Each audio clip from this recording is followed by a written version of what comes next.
Hola, somos el equipo 5 y este es nuestro video de reflexión sobre el reto. Primero que nada, ¿cuál es el propósito de nuestro reto? El propósito de nuestro reto son dos principales. El primero, generar una síntesis verde de óxido de estaño por un método químico verde, repito. Y el segundo objetivo es que este óxido de estaño sirva para la aplicación de un sensor de gas para la detección de acetona. Ya el extra de que este sensor de gas pueda ser utilizado como parte de una matriz para una nariz electrónica o para su aplicación como un sensor de acetona para la diabetes son extras aparte. Pero el principal reto, el principal propósito es conocer los métodos químicos y aplicar una síntesis verde. Ese es el principal propósito de este reto. Después de realizar las pruebas con nuestra película, podemos decir que nuestro método fue un éxito, ya que después de realizar las pruebas con el sensor de gas, obtuvimos una respuesta similar a la esperada. Esto ya que la respuesta tenía mucho ruido y no era tan constante el cuánto disminuía la resistencia y cuánto tardaba en recuperarse. Había veces que tardaba más, había veces que tardaba menos. En ambos casos, tanto bajar la resistencia como recuperar la resistencia inicial. Otras veces nos dieron valores diferentes al inicial, pero cercanos. Y esto se puede deber ya que la síntesis verde tiene diferentes porcentajes y nosotros utilizamos un porcentaje de 6% de polvo de limón. Y esto hizo que las moléculas estuvieran muy separadas entre sí, ya que como se reporta en la literatura, se suele usar un 4% de este compuesto, pero en general tuvo una buena respuesta y creemos que podemos mejorar si bajáramos la concentración a solo 4% en vez de un 6%. Para la evaluación del método de síntesis verde con las partículas de óxido de estaño y sus propiedades de estado de gases, es muy importante tener en cuenta la comprobación de que se va a deber gracias al número 1 a la caracterización. Al analizar el tamaño, la morfología, composición y la estructura cristalina usando las técnicas como TEM, SEM y XRD y espectroscopía, vamos a obtener la caracterización de estas. También, número 2, las pruebas de sensado. Tenemos que tener las medidas sensibilidad, selectividad, tiempos de respuesta y recuperación, estabilidad, reactividad y límite de detección con diferentes gases. El número 3, lo más importante, la comprobación. La comprobación de este método se va a hacer con métodos tradicionales en términos de eficiencia, costo y sostenibilidad. Y para todo esto tenemos que tener la validación. La validación va a ser en publicar en revistas científicas y someter a revisión por partes. Y por último, las pruebas prácticas, que van a realizar pruebas en condiciones reales para evaluar el rendimiento de este tipo de nanopartículas. Dentro de las evidencias que nos ayudan a comprobar los resultados de nuestro reto, encontramos las diferentes caracterizaciones que se le hicieron a nuestra síntesis de nanopartículas, entre los cuales encontramos el DLS, el SEM, el FTR, el UV visible y finalmente el sensado de gases.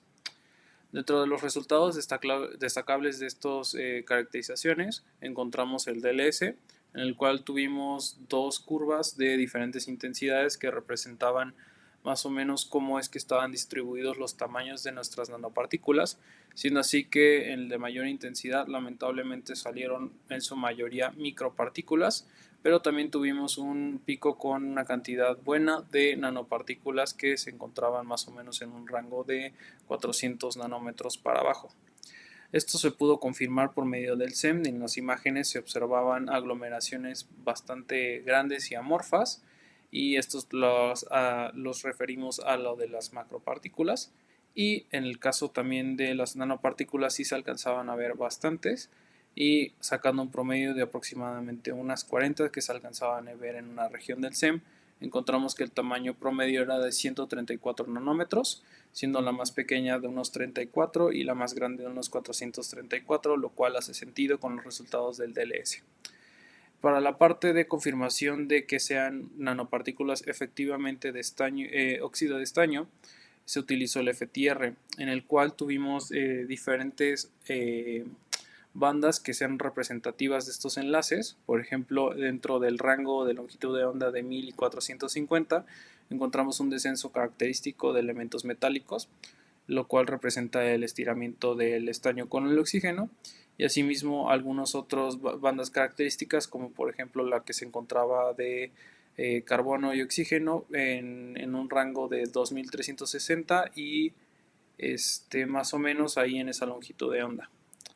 Para la parte de UV visible, lamentablemente se tuvieron problemas con el equipo, por lo que solamente se veía el espectro visible.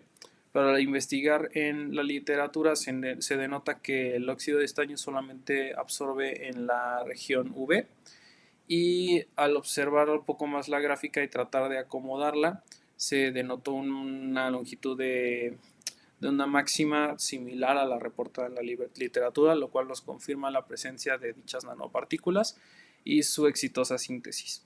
Finalmente, para su aplicación como sensado de gas, se confirmó que nuestra película era conductora y más o menos a una temperatura de 240 grados Celsius, y después se llevó a cabo las mediciones de su sensitividad ante la acetona, obteniendo así una gráfica aceptable dentro de las primeras 3 concentraciones, resultando en la cuarta una saturación, pero aún así confirmamos que sí llega a tener respuesta ante el gas que estábamos investigando, que es la acetona, así como una subida y bajada marcada, y así también referente a la concentración, que es congruente porque baja un poco más cada vez que la subíamos la concentración.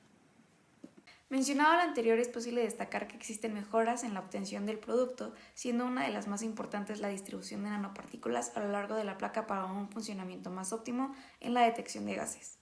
Igualmente, el tratamiento más controlado de tanto precursores como reactivos para la síntesis para su aplicación en sensores de gases resultaría efectivo para mejores resultados. Ahora bien, con un mejor desarrollo y cubriendo las áreas de oportunidad del trabajo, este puede ser aplicado en múltiples áreas. Si bien el proyecto tiene un enfoque principalmente médico para el posible diagnóstico de enfermedades metabólicas, su aplicación en áreas que involucran el trabajo con gases nocivos y su detección para la prevención de problemas resulta una ruta viable. Asimismo, y estableciendo una relación entre el método de síntesis, uno de los posibles futuros trabajos del sensor puede ser aplicado hacia la detección de gases contaminantes del medio ambiente.